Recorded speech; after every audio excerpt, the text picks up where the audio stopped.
was always interested in biology.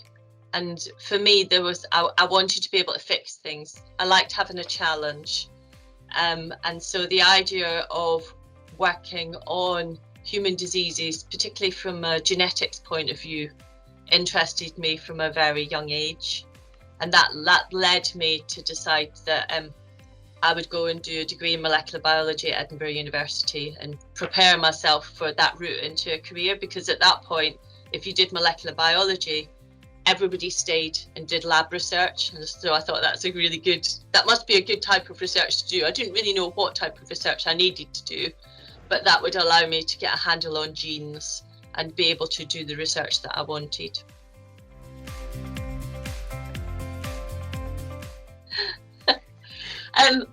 So I had to think long and hard about this one and think, how would other people describe me? But I think from a life perspective as well as a science perspective, I'm quite determined and quite stubborn.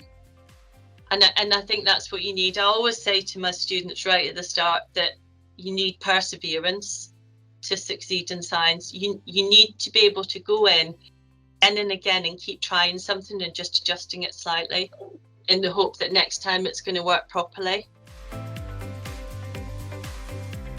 I cycle to work. Well, when we're not in lockdown, I usually cycle to work, which is about 7k every day. So I really enjoy it because I get to cycle down the River Trent and it's lovely, and through a nature reserve. And so I like being outside, and I like running as well.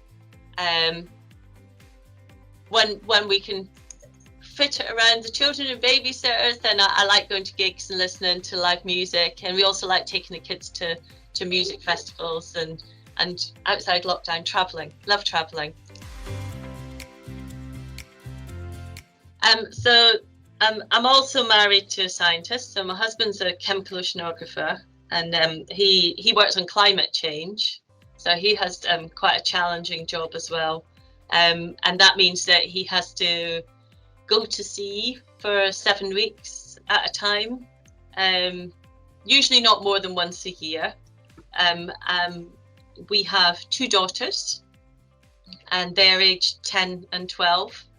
And so we have the usual challenges of getting them normally to all of their out of school activities and managing all of that.